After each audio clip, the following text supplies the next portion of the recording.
Welcome back to another episode of Fowler and Friends podcast. How's everybody doing today? Thank everybody for listening and joining in.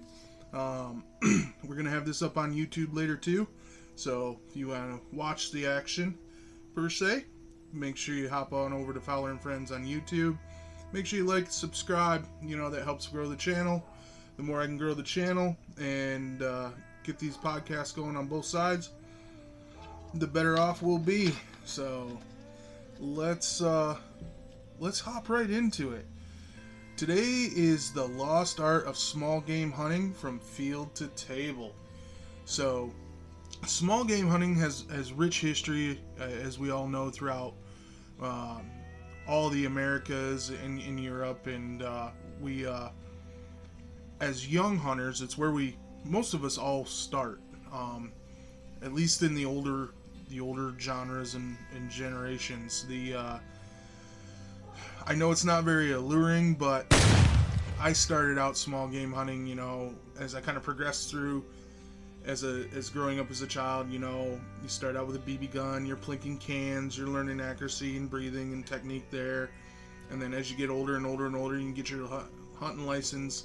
Small game's more abundant, and it's just a great place to start. So you got squirrels and rabbits, and you got grouse and pheasant, and there's different areas, like in the south, you could throw frog gigging, frog hunting into that small game hunting category. And then you got partridge and ptarmigan up in Alaska, and the rabbits and all the little small things that are legally able to hunt. And we as young hunters, that's where we have a tendency to start out as, and we can hone a lot of skills, so that lead into our big game hunting. Small game hunting is a little more forgivable too. There's a little more forgiveness as you're, going through these processes and learning how to hunt. So it's a great place to start for any level and any age group of hunter, is to start with small game hunting. You learn scouting techniques.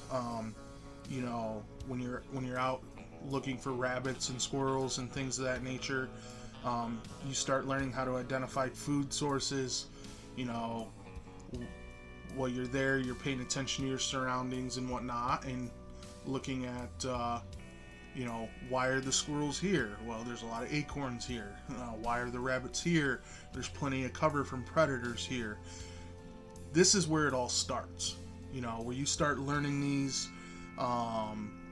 these techniques and your observances of being of the field, and it's really the gateway into big game hunting. This is where you learn to use calls, especially if you get into predator hunting, and you can learn the difference is in alertness of animals. Squirrels are really forgiving. They may bounce around on the ground, not alert at all, and you make a small move, they'll stop, and they'll get to an advantage point, and they'll twitch their tail, right? You learn to observe your prey in these situations. With the birds, you can learn calling ducks and turkeys, and you decoy ducks, you decoy turkeys. I throw waterfowl kind of in the small game group, although it's really its own beast of its own. But typically when you mention small game hunting, you're thinking rabbits and squirrels. It's a great place to learn respect for your animals, respect for the land they're on, and rabbit hunting, coon hunting. Some guys hunt those with dogs, so you learn dog ownership responsibility, training responsibilities, and you start. It's just the building blocks for a lot to come for hunting as you move and progress through, and you get older and you move up I know I started out with squirrels and rabbits when I was really young, and ruffed grouse, which was really abundant. And with the ruffed grouse, I can tell because it's a little bit longer season around big game season. Towards the end of that season, you really start to learn like the different trees that they like to hang out in. You start identifying those, and then as you pay attention and walk land, you figure out where those trees are, and then in the evenings you can go walk around before dusk and dark, and you can find them partridge already up in the trees, picking buds and finding bugs in different barks and things of that nature as they go up to roost. This is also a great place to start setting those foundations for safety. Usually you start out with a mentor, and you'll work on being still, identifying your quarry, and all those things. But this is where you learn a lot of your safety, how to carry your gun, making sure you're aware of your target and what's beyond it. The more opportunities you get at going through those processes on smaller game that's forgiving, especially if you move or you're a little jittery because you're young, right, full of energy. So wearing safety orange and letting fence crossings, you can practice all this stuff very safely, and it's exciting, but it's not that big game excitement involved in it as much. It's a little more laid back. You can get away with teaching your lessons, talking as a mentor to the younger person, like my uncles were to me. This is where we share a lot of little information, and we get those foundations and roots for safety going, respect for the animals. It's really easy to teach cleaning and processing on small game, and those steps and techniques are very similar all the way up through the big game. So this is where you can really learn all those skills at a much more relaxed atmosphere. You're teaching about licensing, and you can get them into reading the rules and regulations and going through and learning the laws and what you can do and what you can't do when it's required to do this or that by your state and local regulations. This is where you teach all your ethics. You don't harvest an animal with no intention of eating or wasting that animal. Respect and ethics to other hunters on the land. If there's somebody already hunting over here, okay, we can go over here. We can kind of stay out of their area and stick to our own.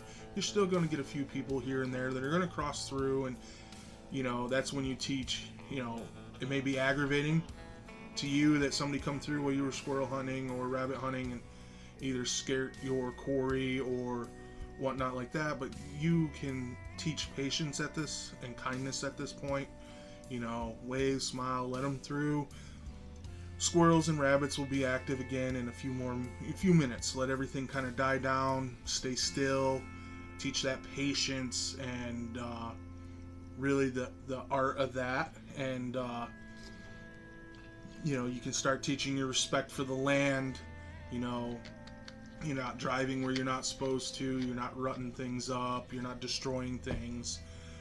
This is the point where you just start all those teachings. And that's what makes it great, is because this is where you have the time to make those mistakes and learn from those mistakes.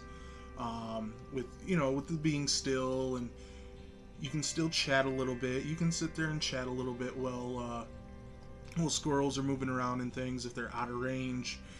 That's another thing you start to learn with small game, is your depth perception and range. So these are all fundamental teachings to hunting, and a lot of them can be taught in a laid-back atmosphere with the small game hunting. Not to mention, a lot of these small games are delicious. You can You can teach those lessons solo, and then when it comes to like rabbit hunting or grouse hunting and things like that, you can teach in waterfowl. You start teaching the group how you hunt as a group, how you work together as a group. I know a lot of us will say we start out as dogs, because there's a lot of hunting families and hunting friends that don't have dogs.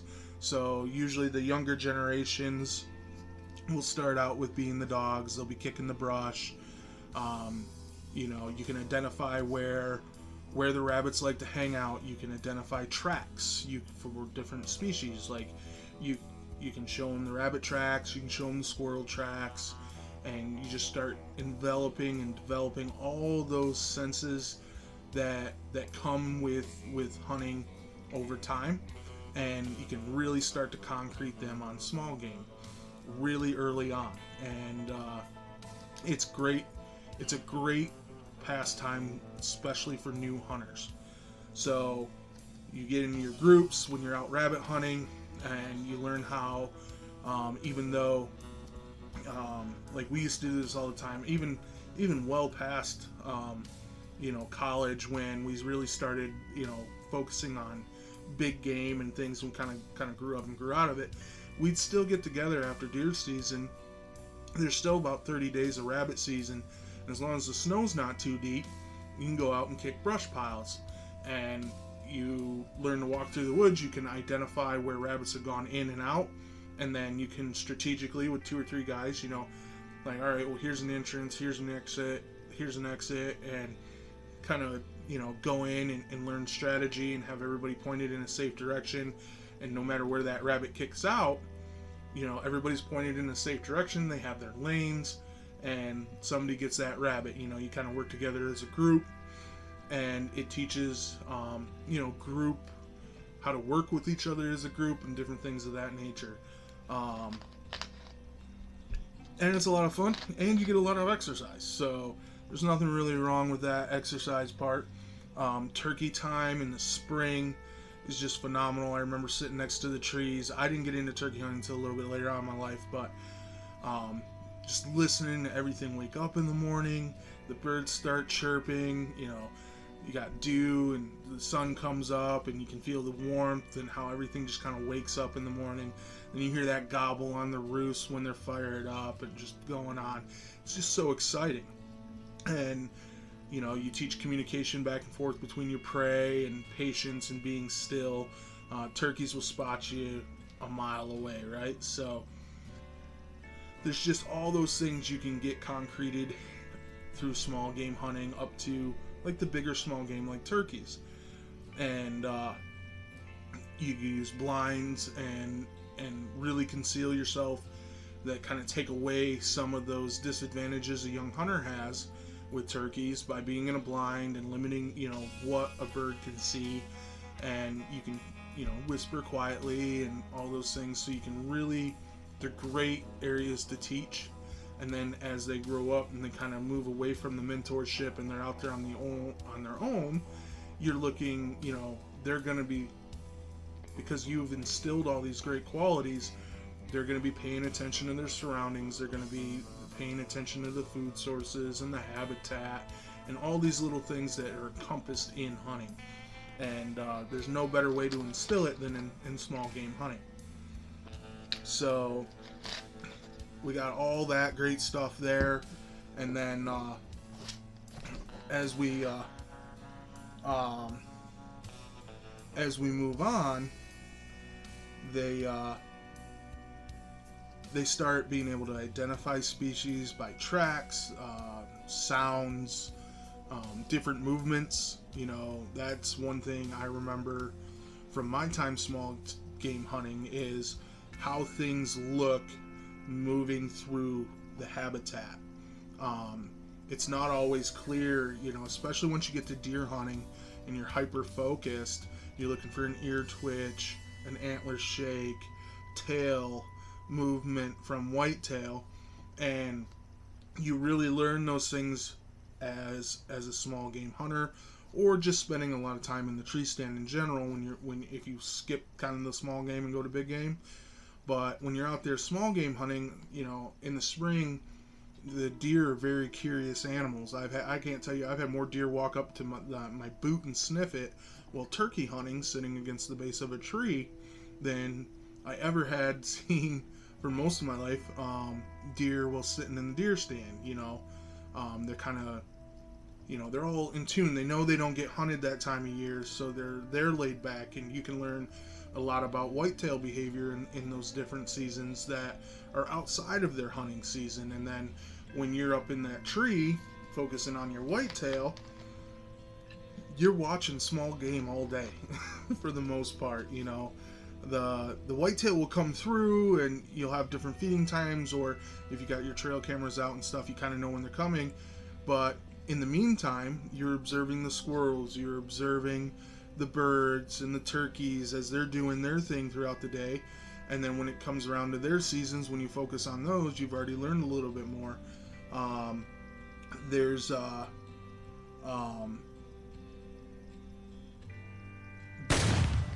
identifying food sources,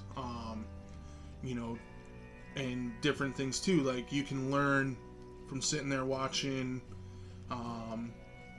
the squirrels and watching the birds. You kind of see what they like to eat, and you'll see them in how they find their food and how they act and how they move.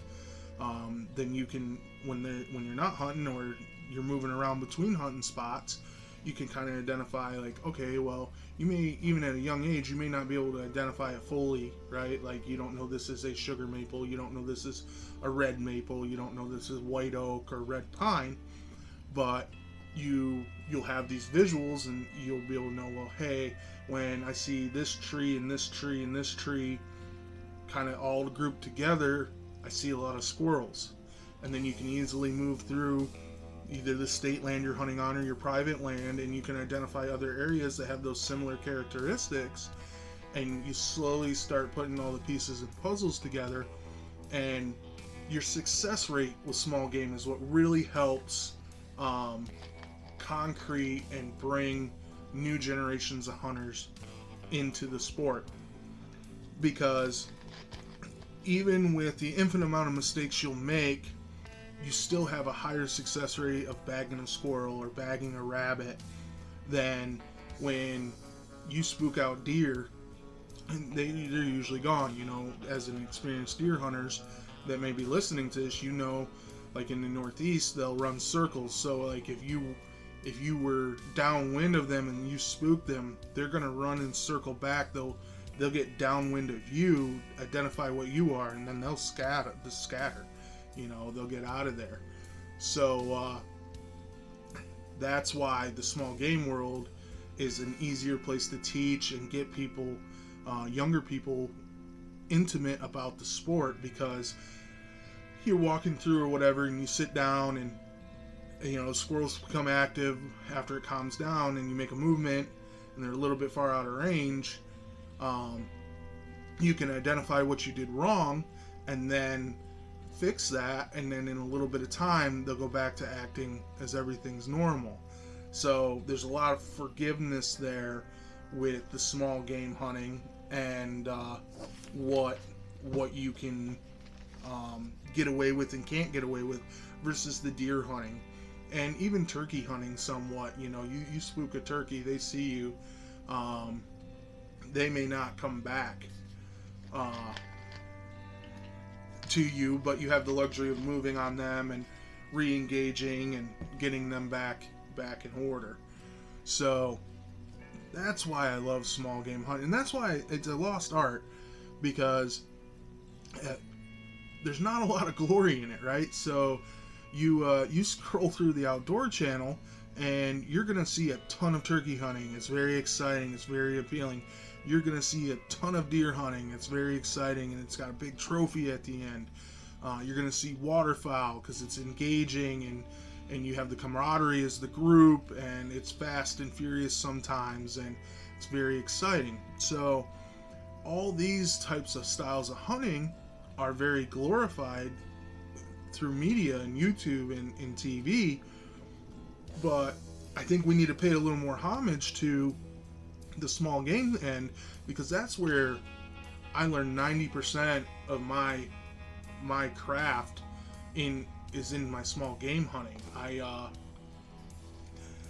just learned so much about being still and identifying areas, you know, especially once you get a little bit older, you know, in your teens and you start driving, and it's an activity that you can go do in and around school and stuff when you don't have a lot of responsibilities. And I also learned a lot of the spiritual side of it, the stress relieving capabilities, the just being somewhere where it's quiet and still, and you just can't, you know, all you hear is the birds chirping, and there's just kind of melts everything away, right?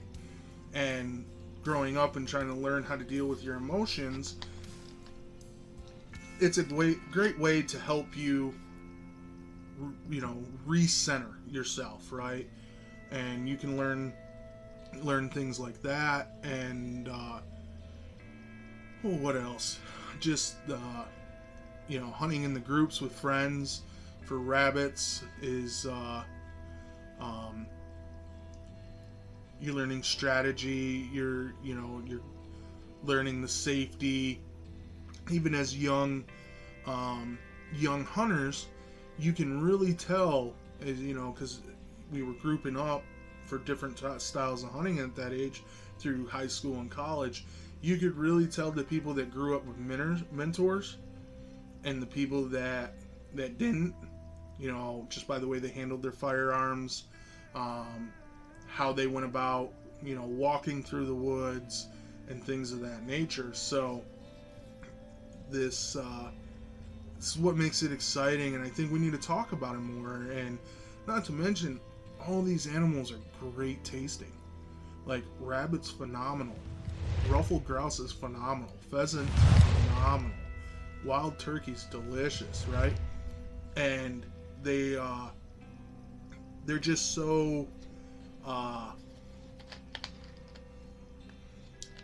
tasty. They really are. They're just so tasty. So as we go through, and more kids are turning to YouTube and TV, it's going to be our responsibility as the older generation to kind of start them out in this small game hunting and show them what all this small game has to offer. This small game hunting is part of being a steward of the land too. So you can teach, you know, population densities. You can teach how you know, how this storm that blew all these trees down, yeah, it may look bad, but here's what it holds for the future, right? They opened up the canopy. It's going to let more sunlight in. It's going to allow more undergrowth in that area, making it like a thicker cover for these small game animals, and even your large game animals, white-tailed deer and turkey. You know, you can teach some of those lessons and those things you learned through experience and being out there. So that's why I think we need to really focus a little bit more on the small game stuff. It's great building blocks for big game. It teaches all of, you know, the safety and the hunting styles, and then it teaches the ethics and how to be stewards of the land and how to respect the animals and how to clean the animals and do all that. So, not to mention, guys, this one's here is for you young bucks.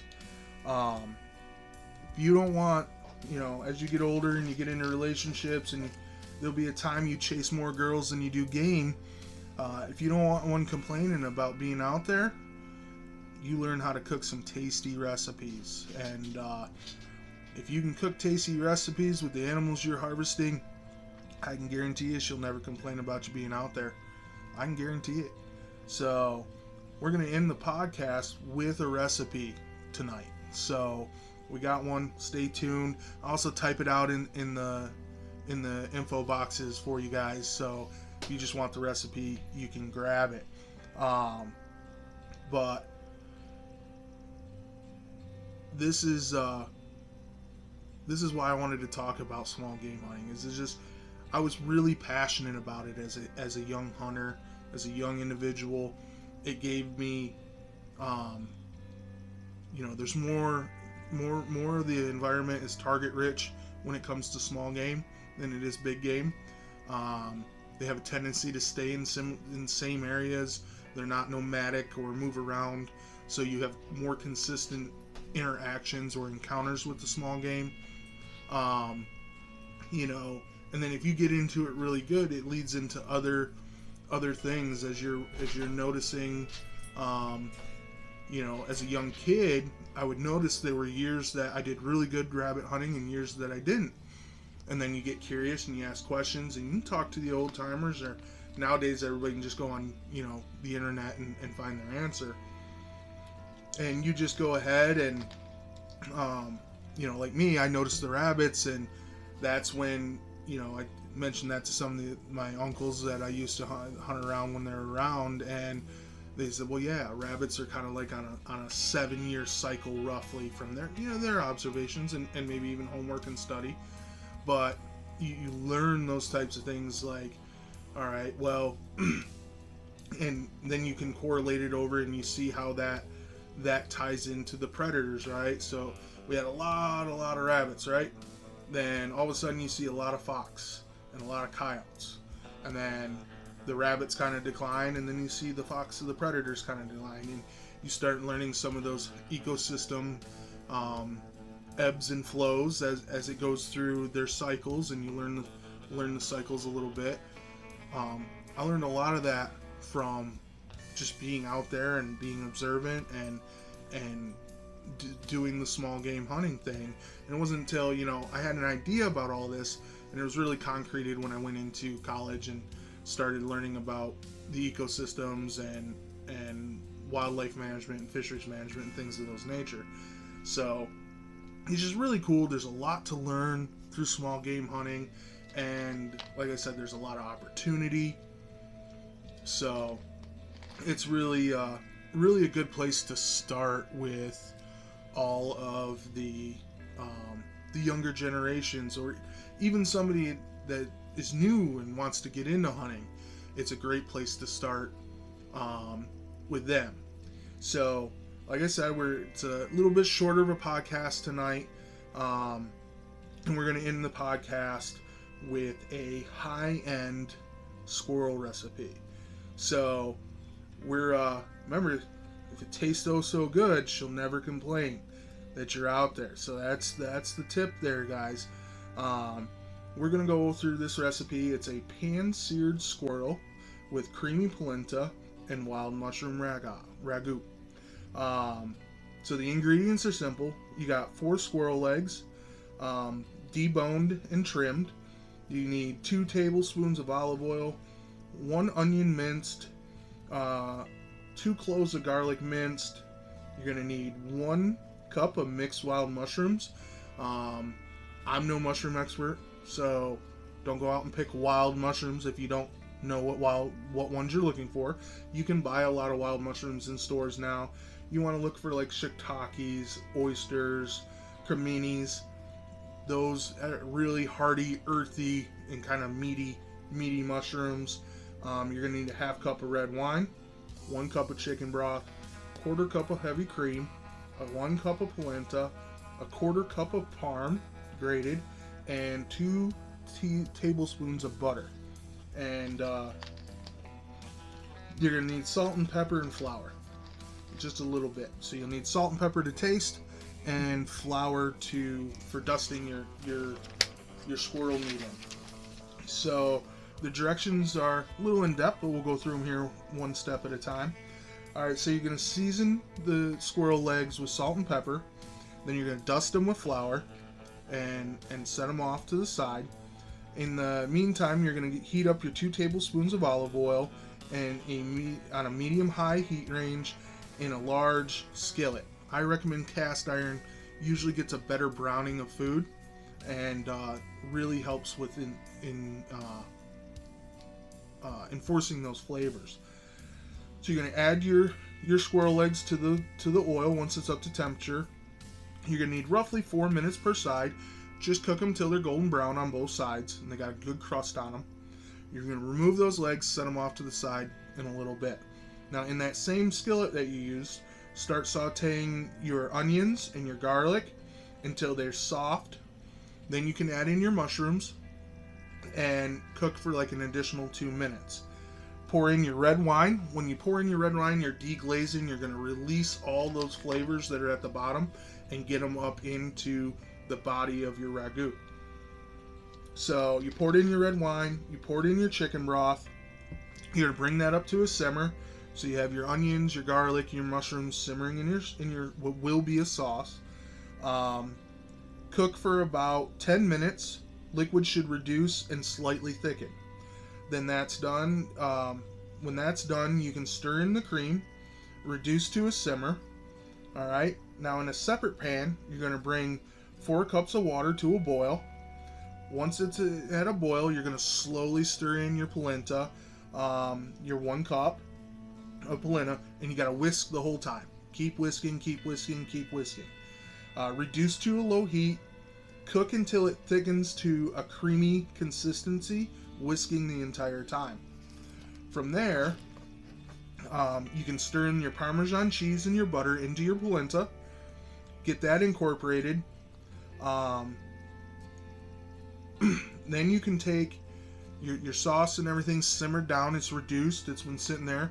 You can bring your 4 squirrel legs back, put them in the pan, kind of get that sauce and the flavor and kind of incorporate it all.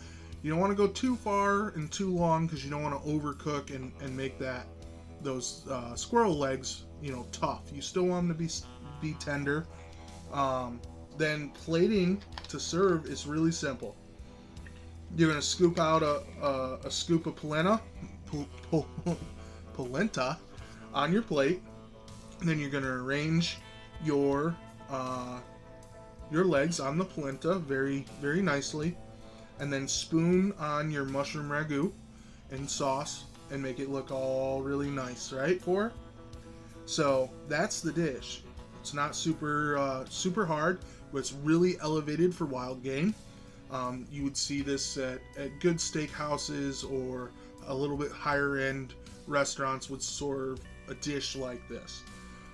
From there, I have a tip for you. If you really wanted to elevate this dish, do this before you even start.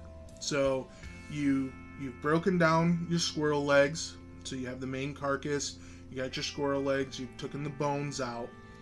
Take those bones and that carcass, put them in a bigger pot, add 2 cups of chicken broth, any herbs that you like. You could add oregano, parsley, basil. You could add a little extra garlic at this time. Just mash the cloves and put them in there, and let that aromatic and flavor really incorporate. And you're gonna bring all that spices and those bones and whatever meat's left on those bones and that fat. You're gonna bring it all to a boil. You're gonna boil your chicken broth until it reduces down by half, which puts you at 1 cup. You're going to put all that through a strainer. You're going to pour that liquid through a strainer, so all your leafy herbs and your bones and everything that you don't want in your broth are strained out, and then you use that 1 cup in the recipe I just gave you.